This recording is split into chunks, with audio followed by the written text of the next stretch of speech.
Imagine being invited to a birthday party, but when you show up, it's some sort of weird demonic banquet. I am back with another spooky story. We're gonna call the person who submitted the story Sky. So when Sky was about 20 years old, she had a very close friend named Kelsey. They worked together at the Express House, that's the local newspaper building, and they used to go out every weekend. They were extremely tight. But one weekend, things took a drastic turn and Sky never saw or heard from Kelsey again.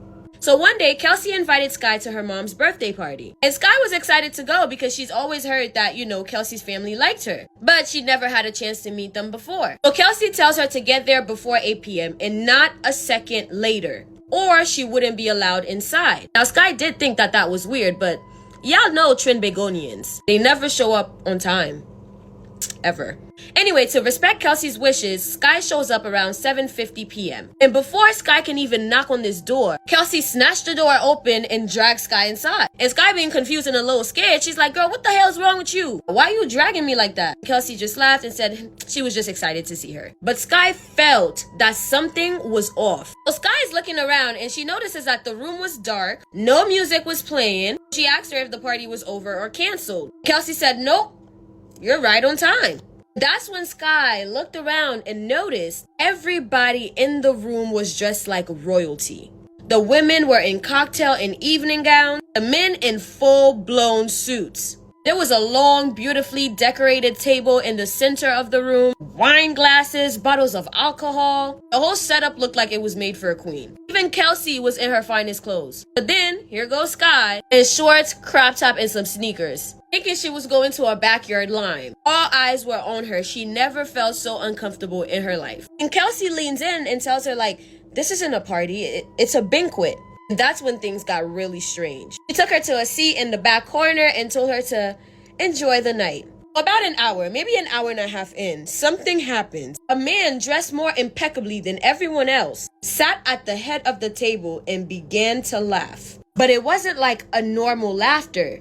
It didn't even sound human. Suddenly, the room went dead silent. The air turned ice cold. Then, his body began to swell. I swear to you, it looked like he was being filled up, like how a balloon stretches when you pump it with water. His face twisted, turned, and warped like rubber. Then he opens his eyes, and I kid you not, his entire eyes were black. Not just the iris, but the whole thing, like a pure void. I was frozen, terrified. If y'all thought this was crazy, oh trust me, it gets crazier. About 20 to 30 minutes later, a woman jumped up from the table. She was small, beautiful, and then suddenly she just started screaming. This loud blood-curdling shriek had every hair on Sky's body just standing up. Sky is startled, so she jumps up and backs up into the corner where she was sitting.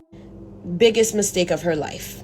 That woman turned and looked straight at Sky, her mouth wide open, tongue out, and her teeth looked jagged like something out of a dragon's mouth. Her eyes were gone, like the eyeballs were missing. Then she crouched down and jumped onto the wall like a fly. Sky says, "I swear." She started crawling on the wall. Her head was twitching in impossible ways that would have unalived a normal person. And all the while, she was locked in on Sky. Didn't lose eye contact, not once. Sky couldn't move, she couldn't scream, she was frozen solid. It felt like her body was trapped in cement. I would love to go on with this story, but unfortunately, I'm gonna be late for work and I gotta go. I know you guys hate part 2s, but I gotta do it to you. If you want part 2 of this story to clarify and understand exactly what Sky went through, comment part 2 and make sure you share, leave a like. You know the drill, part 2 will be dropped once this video gets to 10,000 views. It's up to y'all how quick y'all get part 2. If you're wondering why my face is so goddamn ashy, I was going for the ghostly look, the bleachy look. I spent $20 on this bitch. Thank you, Sarah V. Not to fret, I'm back with part 2. While Sky is sitting there at the table, the best dressed man, his face starts to morph. His face is moving like a balloon filled with water. Just when Sky thought that nightmare was over, another one had just began. Because this small but beautiful lady jumped up from her seat and just started screaming. Sky, not getting the memo, reacted a little too quickly because then the lady's attention shifted to her. The lady jumps on the wall near Sky and just starts crawling around the wall like a fly, all while distorting her neck to keep her focus on Sky. So needless to say, at this point, Sky is freaking out. There's this demonic creature lady crawling around the wall. And by the way, lady had no eyeballs. And his focus is on you. So at this point, Sky is like, okay, well, maybe just scream because she's about to have a panic attack. So she goes to scream, and unfortunately, nothing is coming out. While this creature is still leaping from wall to wall, even across the ceiling. Sky just starts bawling, like tears are just falling down her face. Her heart felt like it was going to explode, and she wanted to move. She wanted to run, but she couldn't move. Sky wanted to close her eyes, but they wouldn't even shut. Even her thoughts just went completely blank. And the closer that this Lugau creature got to Sky, the more terrified she became. Just as this lady is getting ready to launch at Sky, something dark like a piece of cloth just covered her eyes. And she heard a whisper in her ear saying, "Call on God." Immediately, her brain switched back on, and in her head, she screamed, "The blood of God, cover me." She started praying hard, like her life literally depended on it. And after a while, her body felt like it was relaxing, getting even weaker. She must have blacked out, because when she woke up, Sky was home. Her head was pounding and her heart was still racing. She thought maybe it was all a dream, until she looked over and she saw what was next to her.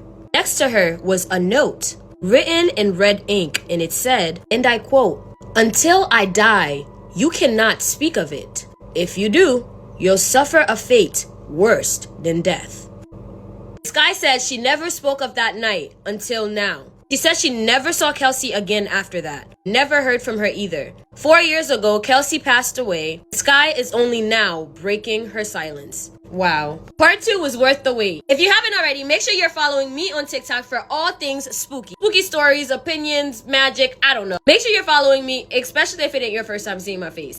Be sure to follow me on Instagram just so that I know that it's real. I'm trying to get to 10K, y'all, so let's please. Link is in my bio on the top of my page. Click on the link, my Instagram and my YouTube will pop up. And my link tree will also pop up. So after you follow me on Instagram, Rebecca_Journey, you're gonna subscribe to my YouTube channel for longer, better, and spookier stories. And then you're gonna get on over and buy yourself some abducted human merch. Because I have merch available and we do international shipping. Like I say in every single video, I love you, my abducted humans, from your favorite Haitian homegirl. You know how I tell y'all to not play with Ouija boards? Well, this girl took it one step further and made a Ouija board. And the hauntings I followed were absolutely horrifying. Well, I am back with another spooky story. We're gonna call the person who submitted this story Callie. So Callie is from South Africa and her family is deeply religious. Callie said, "We don't observe in sexual practices like many Black South Africans do." So in 2020, just before the COVID lockdown, Callie just started working and got really into watching Ouija board videos on YouTube. One day, out of boredom, Callie made her own Ouija board on a piece of paper. She tried playing it, but nothing happened. So she shoved it inside of a book and hid it under her mattress. And she had to hide it because she knew her parents would never approve of this. So fast forward months later, her then girlfriend, who was a masculine stud, started sleeping over. Her parents never acknowledged their relationship, but it was obvious. So one night, after they had a few drinks, the girlfriend tells Callie that she started growling like an animal. She said her eyes looked hollow, as if something else was in control. Callie then picked up a stereo and tried to hit her girlfriend with it. Her girlfriend ran to wake up her parents, and her parents came and somehow were able to snap Callie out of whatever that was. But Callie said, but whatever had taken over her, it never really left. After that, Callie would fall asleep and feel like something is crawling inside of her. She would black out and wake up, and hearing that she had said or done some strange things that she has no recollection of, she would go into trances, prophesizing events that would actually happen. The one that broke her family was when she told them that her father would die in a few days. And mind you, he was perfectly healthy, and just 3 days later, he was in ICU fighting for his life. Callie's mental state declined fast. She was losing her grip, and some relatives believed that she was meant to be a sangoma, a traditional healer, but that didn't make sense to her. Her parents were religious, and so was she. Needless to say that Callie was terrified. She then remembers her Ouija board that she had hidden under her mattress all that time. The one that she made, shoved under her bed, that she's been sleeping on top of for months. And she said that her room was the place that she felt the most haunted. She said one night she took it out, walked into the veld, and burnt it. And after that, the presence left. Just like that. But Callie never told her parents. And to this day, some of her family still believes that she has a calling to be a sangoma. But Callie says, I wonder, did I invite something in that night I made that board? Thank you so much for submitting your spooky story. If you have a spooky story that you want me to tell, feel free to DM it to me, either on TikTok or Instagram. You'll find my Instagram at the top of my page on my bio. There's also my link tree there, and you'll find my merch. cop you some merch. Follow me here on TikTok if you haven't already, because what are you waiting for? Subscribe to my YouTube channel for longer, better, and spookier content. I say at the end of every single video, I love you, my abducted humans, from your favorite Haitian homegirl. Not everyone walking amongst us are who we think they are. I am back with another spooky story, and this one is called The Devil Calls Me His Child. We're gonna call the person who submitted the story Danny. Danny says for as long as he can remember, he couldn't stand being around people for too long. Other people would say, oh, he's just introverted, but Danny knew that it was something else. Danny's never gotten sick. Not once. Not even with the common cold. His parents told him that he was just lucky and that he should thank God for this. Deep down, Danny knew something wasn't right. Then a few years ago, he started having vivid memories of lives that he never lived. Some of them date all the way back to the 1700s. They come with so much detail, smells, sounds, faces that Danny should know, but does. And around that same time, the dreams started. In his dreams, the devil would appear. He never tried to scare Danny. He just spoke and told Danny to call him father. At first, Danny resisted, but the more he gave in, the lighter he felt. The more he said it, father, the more the world made sense. Danny said that the devil showed him things, gave him answers that he didn't know he needed. Well, Danny finally understood why the smell of food always repulsed him, or why he could go for days without eating a thing without feeling a shred of hunger. He understood why he didn't recognize the person in the mirror, why he's always felt like a stranger in his own skin. Every time he looks at himself in the mirror, he would never recognize the reflection staring back at him. So a few years ago, Danny met a girl, and the moment he saw her, he knew she was a witch. Eventually, she did tell him he was right. Months after building trust, this is the part of the story that gets interesting. A few months after building trust, Danny convinces his witch girlfriend to let him taste her blood. And the girlfriend agreed. And after that, Danny says he's never felt so alive. More than he's ever felt in his entire existence. And that is when Danny realized he could control people. Danny says, and I quote, "If I stared into their eyes, held their hands, and spoke a few simple words, they'd do whatever I wanted." Danny says that Father visits him often now. And Father would tell him to ask his parents how he really came into this world. Danny has a new girlfriend now. She knows everything. And Danny wasn't the one to tell her. Father did. Every day, Danny says he feels the hunger getting stronger, the need to feed. But he's scared because if he starts hurting people, he doesn't think he'll be able to stop. Physically, he feels like he's breaking down. And emotionally, and I quote, "I'd be lying if my hatred for humanity isn't growing stronger by the day."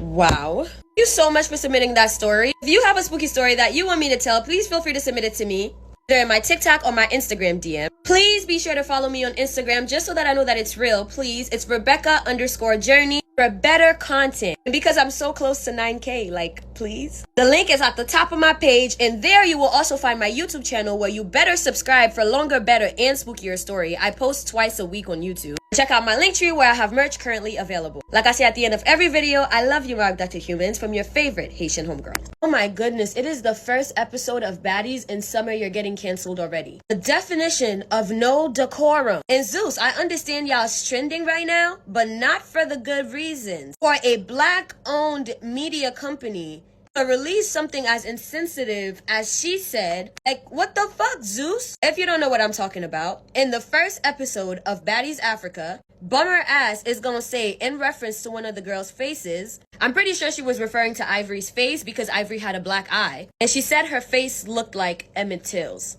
Yeah, the 14-year-old victim that was lied on by a white woman and tortured to the point where his face was unrecognizable. The family had to do an open casket so they could see just how wicked these people are. Yeah, that Emmett Till. First of all, Summer, the fact that you're educated enough to know who Emmett Till is shocks me. But you know the story. So why would you say something like that? And then in your apology, it makes no sense. Talk about, oh, I have a son. Those who know me know me. What I said wasn't right. And I apologize to whoever I offended. You need to apologize to the Till family and get your ass off of my screen. He posted this ChatGPT ass apology on her page. This came straight from ChatGPT, you hear me? I want to take a moment to address a recent comment. Bitch, you don't even talk like that. To address a recent comment I made that was inappropriate and insensitive. I deeply regret my words and impact they may have had on others. I understand that my response was not appropriate for the situation at hand, and I sincerely apologize to anyone who was offended.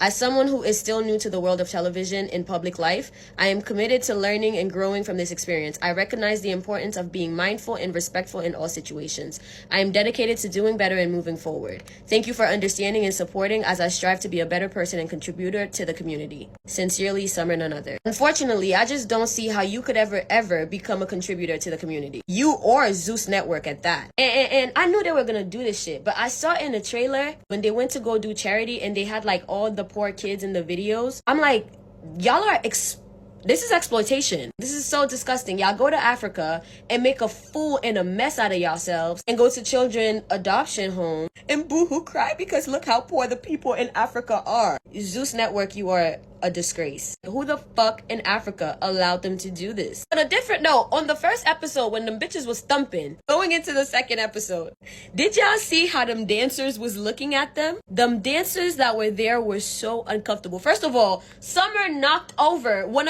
almost knocked over one of the dancers getting to one of the bitches by accident. Them dancers, like, their faces said it all. It was such a culture shock for them. The side eye. Anyway, y'all, Zeus Network, do better, and please get Summer off my screen. What would you do in this scenario? So, in Jacmel, Haiti, there's a mountain trail where people vanish if they walk alone after midnight. Some say it's the Loa calling them. So say you're staying with your aunt in Jacmel, and she warns you, don't walk near the woods at night. If the mist is thick, the Loa might just test you. Earlier that day, you were at your cousin's house, who's just 5 minutes away. But when you get back home, you realize that you left your phone at your cousin's house by accident. Again, she's just 5 minutes up the trail. And at this point, when you realize, it's already midnight. So you decide to go anyway. So you're walking, and halfway there, the air turns cold. The mist outside gets so thick, you can't even see your feet. Then you hear singing, slow and low. And the singing is coming from deeper in the trees. When suddenly, a woman in a blue dress appears. She offers you a candle and says, "This is the only way out." Do you A, take the candle and follow her, or B, turn around and run back through the mist and figure it out on your own? Go ahead and leave a comment, either A or B, and whichever choice gets the most pick will determine how the next part of the story will go. So make sure you comment either choice A or B, and be wise, because right now, you're choosing your fate. So in Haiti, you're never supposed to stay outside too late. But say you get caught up because life happens. What would you do in this scenario, and would you survive? So as you're walking to your cousin's house to get your phone, the mist gets so thick that you can't even see your own feet. Again, you can't even see. But then from the forest appears this woman in this blue dress with this candle glowing blue. It says that following her is the only way out of this. Do you A, follow the lady with the candle, or B, run away and hope for the best? Well, a lot of people said B is the only option. Let's see if you would survive. So you ran, but the mist followed you home. So the lady pops up and she's like, "This is the only way, you gotta follow me." And you like, "I'm not about to follow you, lady, I don't know you." So you just bolt through the trees, you can't see nothing, your heart is racing. Then finally, by the grace of God, you finally make it home. When you reach your aunt's house, everything looks the same. So you knock, and you knock again, but no one answers the door. So you open the door anyway, you walk inside, and you notice that the TV lights are flickering. Electricity is going in and out, TV is turning on and off, when suddenly you hear the door behind you open and shut. And a voice from behind you says, "You came back, but your soul did not." And then you turn around to see who that was, and there she is, the lady with the blue dress, holding the same candle. I guess you should have just went with the lady. Did you secure your fate by choosing option A, or did you get yourself somehow into something even worse? Let's find out together. So you followed the woman with the blue dress. The one with the blue candle who told you that the only way out of here is through her.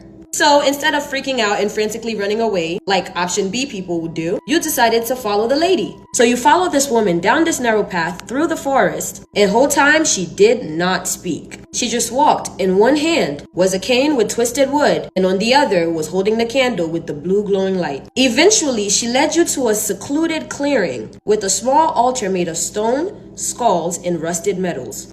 She finally turns to you and says, Something malevolent attached itself to you the second you stepped outside, and it is following you. If you want to return home clean, you'll have to give up something. She pointed to the altar, and on it were 3 objects. On the altar, there was a lock of hair that wasn't yours, a broken mirror with ash in it, and a conch, and you were told to choose one thing to sacrifice. Either your voice for 7 days, your memories of a loved one, or your shadow, which would eventually return, changed. So which one are you choosing? Well, now you do get to return home free without being haunted. You do have to sacrifice so your voice, your memory, or your shadow, which would come back but different. Let me know in the comments if you're choosing A, B, or C. And let me know if you guys want me to do more of these. If you like the Choose Your Fate series, I'll have a lot more of them available on my Instagram, so make sure you follow for more spooky content. I don't know who needs to hear this, but never accept jewelry from a stranger, especially in the city. I remember that man in New Orleans that was going around trying to rub elbows with people. This experience that I had this weekend reminds me of that. So my girl and I was in the city just chilling. We were at a bar and we met these 2 girls. My homegirl had went to college with one of the girls that was at the bar. She was there with her stepsister and we all just hit it off. The bar was trash, so we all decided let's just go find somewhere nice to sit outside and enjoy the weather. So we find this place on Canal Street. It's basically where there's a lot of those vendors. They sell knockoff purses, sunglasses, etc. Me and the girls, we sat there for a couple of hours talking about spirituality, talking about everything. Most of the vendors ended up leaving during that time. There was this one guy that stuck around. He would like pace up and down the block, but like we're not really thinking much of it. So we're getting ready to wrap it up and head out when this guy walks up to us, looks at my friend. We're gonna call her Lizzo. He looks at Lizzo. No hi, no compliment, no intro. He just looks at her dead in the eye and says,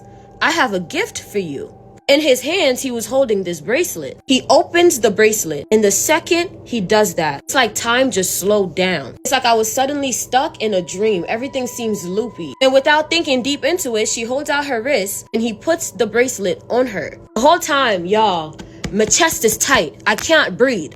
This feels wrong. I can't put my finger on it, but I know something about this is off. At this point, this man had walked off like nothing happened. Again, doesn't even ask her for a number, nothing. Gave her this bracelet and walked away. My friend is looking at this bracelet all smiley and shit. She's like, "Oh, that was so sweet." Now, Lizzo is beautiful. The whole day we were hanging out, let me tell you, that girl had suitors, okay? I didn't want to seem jealous, but something told me this isn't normal. So I whispered, I said this under my breath. She's looking at it like, ooh, and I go, ooh, girl, take it off. I'm not sure in that moment if she heard me. One of the girls that we ran to at the bar, she's indigenous, and she was sitting right next to Lizzo. So she's like, oh, let me see. So Lizzo turns to her to show her the bracelet. And the minute this girl saw the bracelet, she looked at it and the bitch froze. And then she goes, oh no, I don't like this.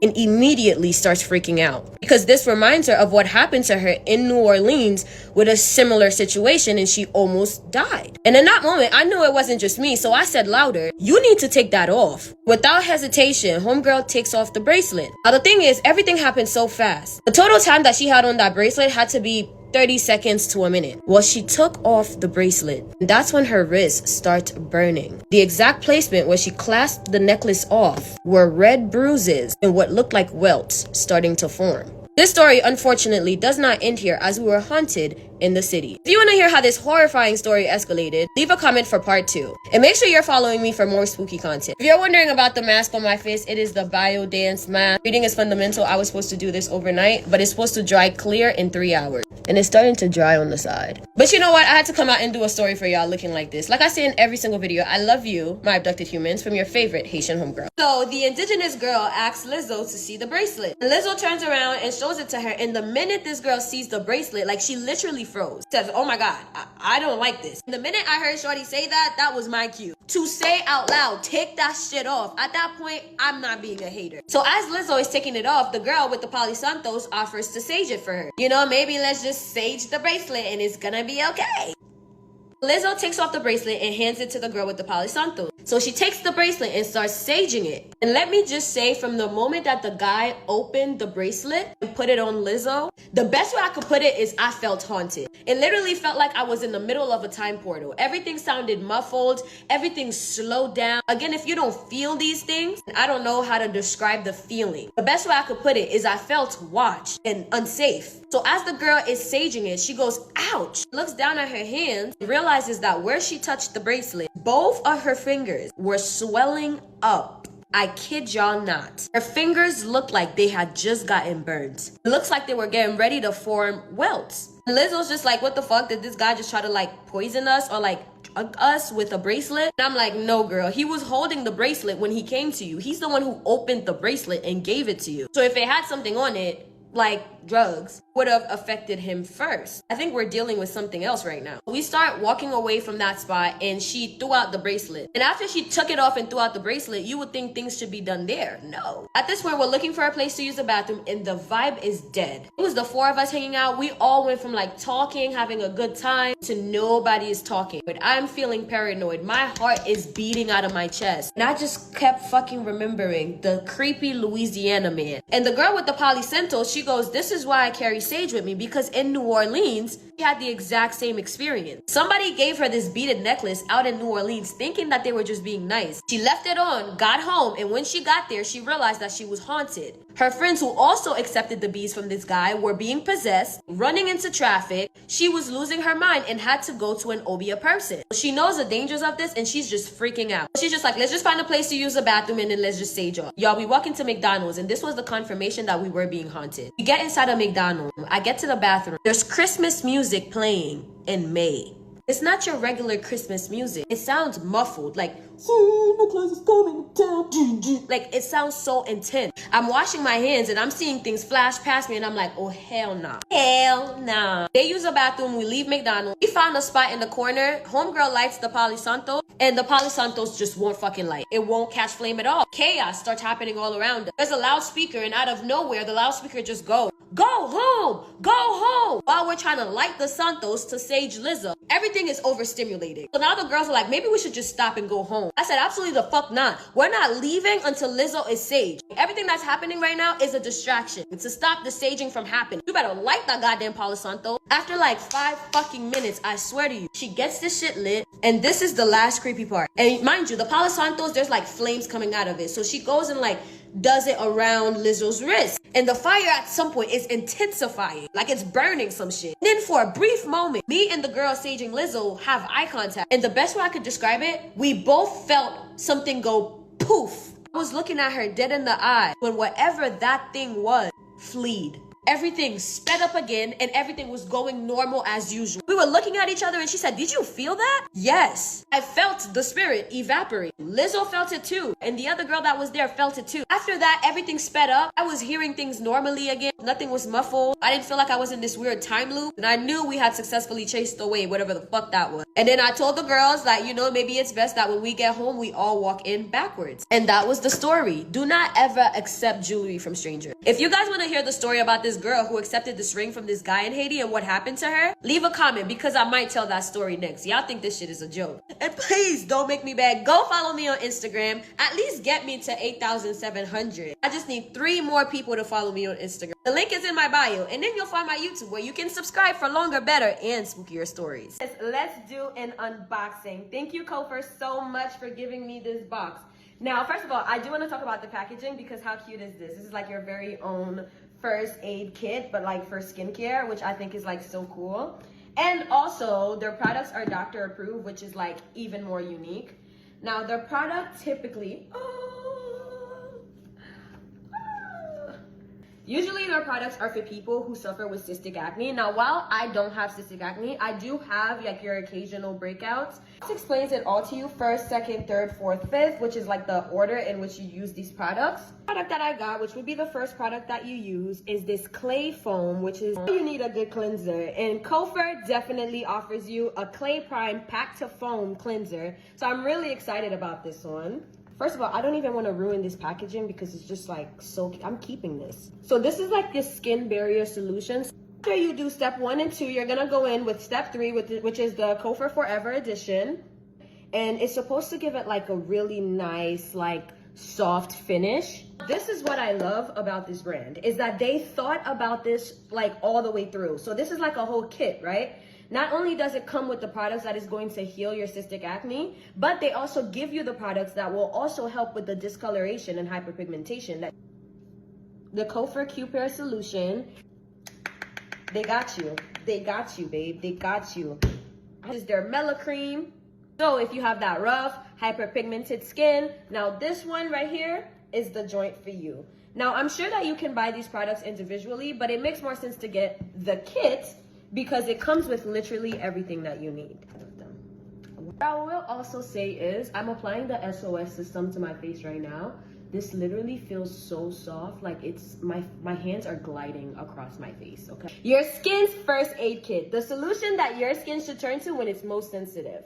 Thank you so much, Kofer. I am so excited to use all of these products and I am so honored. Thank you so much. Never accept jewelries from strangers. And after you hear this story, maybe I might convince you. So we're gonna call the person who submitted this story Joelle. This happened to her in Cap Haitian. So Joelle usually goes back and stays in Haiti during the summer. And what ended up happening to her was horrifying to say the least. So in Cap Haitian, she's shopping at this local market when this old woman stopped her. She had on this head wrap that nearly covered her eyes and like this weird raspy voice. She walked up to Joelle, grabbed her hand and said, "You have a kind heart. Let me give you something." Before Joelle could even respond, the woman slid a delicate gold ring onto her finger. And she said it had a deep red stone, almost like the color of dried blood. Joelle tried to take it off to get a closer look, but the woman whispered, "It chooses you." And then she walked off and just vanished into the crowd, just like that. So Joelle didn't think anything of it, just kept going about her day. That night, Joelle started having vivid dreams of a woman crying underwater. This dream just kept reoccurring, and each night the woman got closer. Her skin was pale, her eyes wide open, her mouth was full of what looked like seaweed, and every time Joelle would wake up gasping for air as if she had been drowning. Then, things got worse. Mirrors around her started to crack when she passed. Her plants that she had in that house withered. The family dog just started acting weird. This dog wouldn't go near Joelle, not even when she had food. Now Joelle says she wouldn't have suspected anything. But the weird thing was, every morning that she woke up, it seemed like that ring on her finger, the innocent little delicate ring, was getting tighter by the day. And it was getting so tight, at some point it looked like her finger started swelling up. So she tried to cut it off. When she tried, she heard a whisper in her ear saying, "You belong to me now."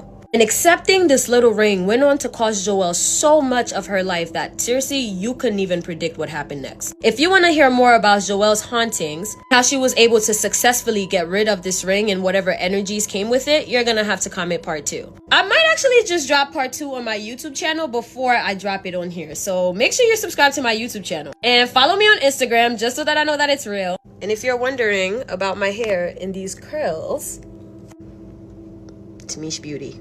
Okay, I'll see you guys in part 2. Again, stop accepting jewelry from strangers. Let's continue yesterday's story. So Joelle notices that ever since that ring was put on her finger, her life was flipped upside down. The reoccurring nightmares of a lady underwater, her waking up feeling like she's on the verge of drowning, the ring tightening itself around her finger by the day, to the point where when she tried to cut off the ring herself, she heard a whisper in her ear saying, "You belong to me now." So in that moment, that's when Joelle came to the realization that maybe there's something up with this ring. So that's when she finally went to her grandmother and decided to show her grandmother the ring. The grandmother was taken back because she knows herself, like out here in Haiti, no one's really that generous. No one's just gonna walk around and give you a free ring. So automatically, the grandmother was suspicious. However, they can't take off this ring. So the grandmother understood that she had to get rid of this ring ASAP. And she doesn't know how long Joelle has, but she knows that her life is at stake. So grandma contacts one of her longtime friends who's a Ouija. The Ouija agreed to see the granddaughter. Now they finally got to the Ouija hoping that they would get the curse removed, if it was a curse. As soon as this Ouija saw the ring on Joelle's finger, he stepped back and said,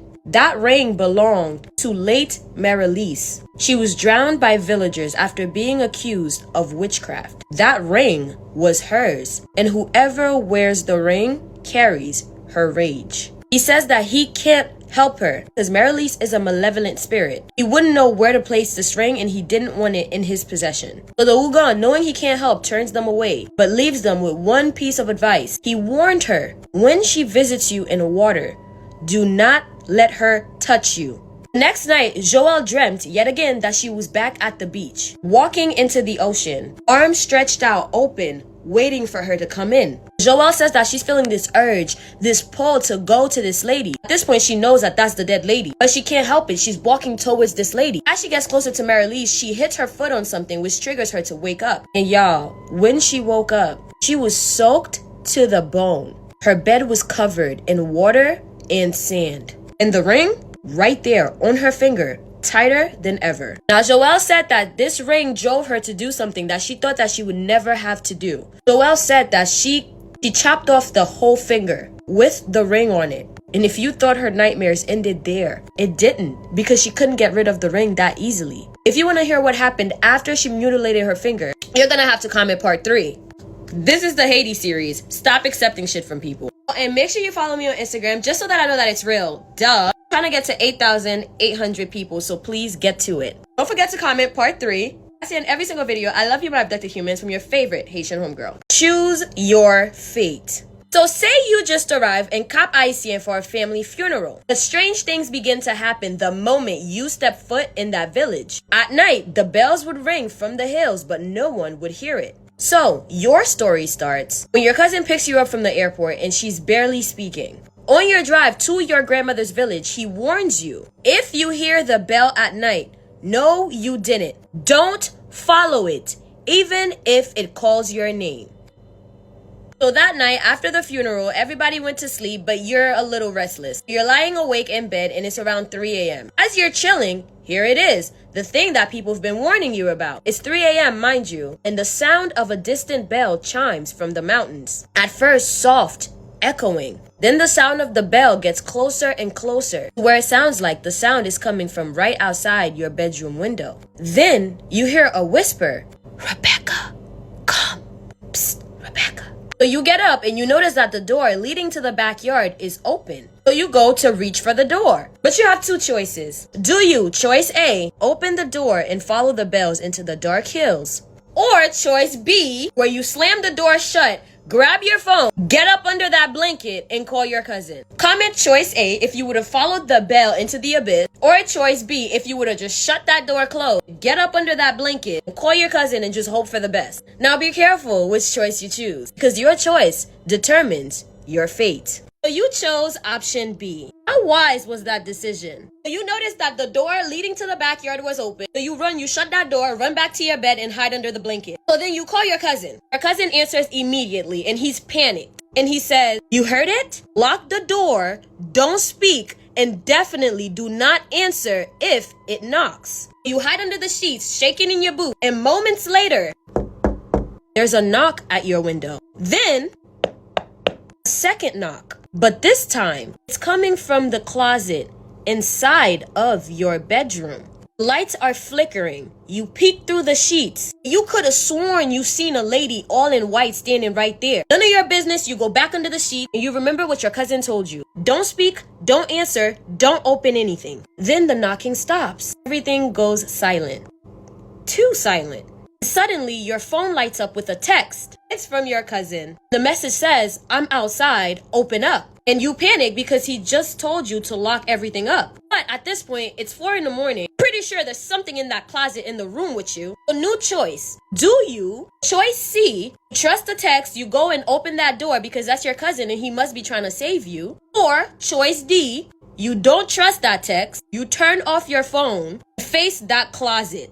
Whatever it is that's in there. You would have just escaped and left with your cousin at 4 in the morning? Comment choice C. You would have just stayed in your room and just figured out whatever the fuck was going on in that closet? Comment choice D.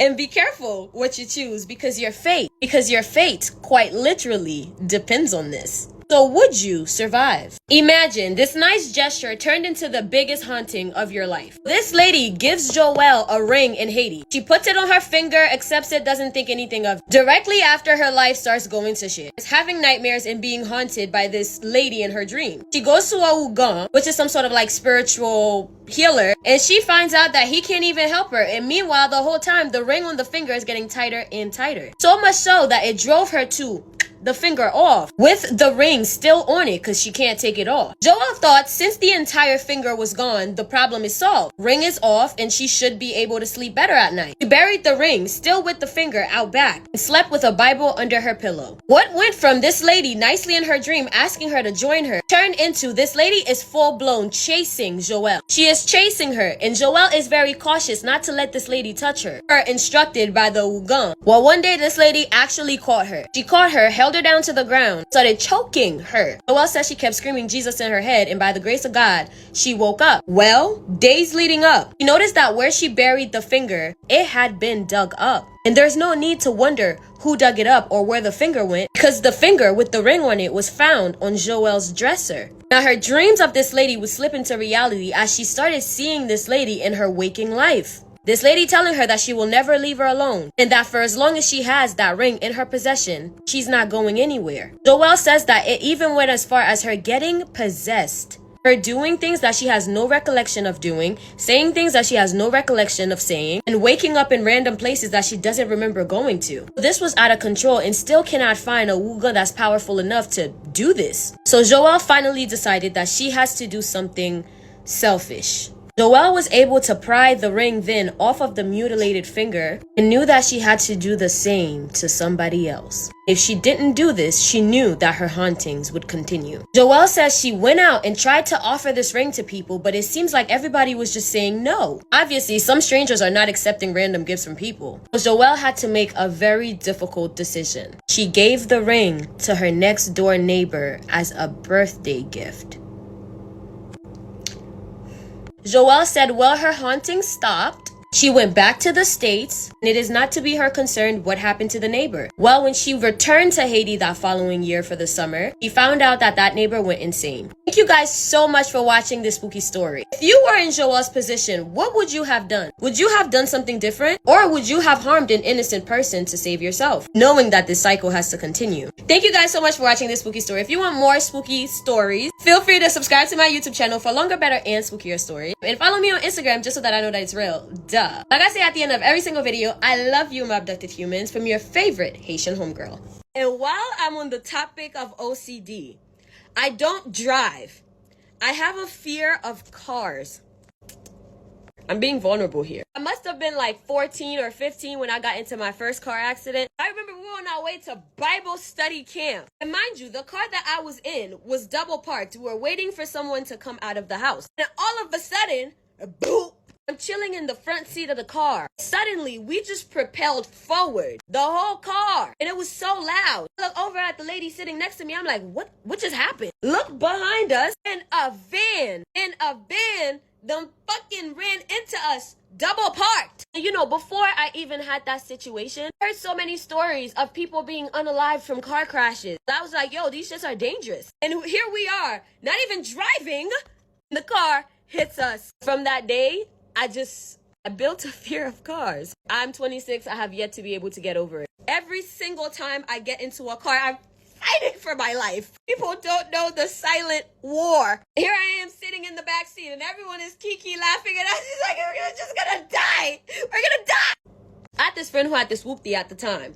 And this girl loved to drive 100 miles per hour anywhere. School zone, highway, residential zone, it don't matter. This girl thought that she had a race car and it was a race anywhere. Cutting people off on the highway. Here I am in this gal car. Driving with her just made my OCD just so much worse. Because we came close to accidents so many times. Had she been 1 second slower. And then it got time for me to learn how to drive.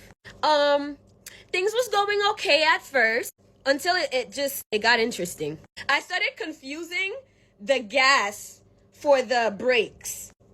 And I low-key feel like the guy who was teaching me how to drive was a great instructor, but he low-key put that idea into my head. He told me the first day, whatever you do, don't confuse the brake for the gas. Ever since he said that to me, I proceeded on confusing the brakes for the gas. And that's very dangerous. I would be driving and he would be like, okay, slow down. And I'm like, he's like, slow down. Slow down! Here I am, whole time, pushing on the gas. And I'm like, oh shit! And we come to a sudden stop. It was even rougher for me when people were crossing the street and they didn't have the right of way. Honestly, even if they did, my brain just goes. Look at this motherfucker walking in the middle of the street while I am behind this car. And my brain just goes, step on the gas. Step on the gas. I'm just like, and then I don't do it, obviously. After the driving lesson is done, go back to that thought like, yo, what if you did step on the gas? Then you would have been a murder. So, I just accepted the fact that I just won't drive. The intrusive thoughts, a little too much. I'm doing a little better these days because I have to get in cars. I just have to. I can't avoid it. Anyways, anybody else relates? Let me know if you do in the comments from your favorite Haitian homegirl. Can't believe I have to say this, but don't be a homewrecker. This story is a woman who stole a man and got cursed by his wife. I'm back with another spooky story. And this one is a submission from Grenada. Everyone in town knew that Alicia had a thing for taking men. She moved like perfume. The gal was sweet, intoxicating, and she was long gone before you noticed what she had stolen from you. When Alicia set her eyes on Marcus, oh, it was no different. Marcus was married to the woman who submitted the story with a child, and Alicia still managed to pull him right out of his home. But what she didn't know was that Marcus's wife, the person who submitted the story, came from a long line of spiritual women back in Grenada. Amara is quiet, soft-spoken, but dangerous when crossed. Amara started to notice that her husband's attention was shifting. A lot of his attention was geared towards Alicia. He went through his phone and read messages between him and Alicia, planning on running away together. She confronted Marcus, however, she never begged Marcus to stay. She said that day she told him, "She can have what's left after I'm done." Well, that very night, Alicia started dreaming of a woman standing at the foot of her bed, soaked in seawater, holding a bowl of rum, blood, and ashes. The woman never said a word to Alicia, but stood there and stared at her every night. Then things started happening to Alicia. Alicia's mirror in her bedroom cracked for no reason. 3 times. Every photo of Marcus on her phone became blurry or had black smudges or what looked like covering his face. Every time she would speak of him or even so much as thought of Marcus, she would get this awful headache. She would even lose her voice from muttering his name. Then one morning she woke up. She woke up with her hair twisted into knots so tight that her scalp was bleeding. It got worse. It didn't end there. Because Amari says that by the time that she got done with Alicia, she wishes that she had never touched any married man. If you want to hear about how this story ended, make sure you comment part 2. And make sure you follow me on Instagram, Rebecca_Journey, for some spooky scenarios. Because you support me, duh. Make sure you comment part 2 because this story got crazy. I say in every single video, I love you, my abducted humans, from your favorite Haitian homegirl.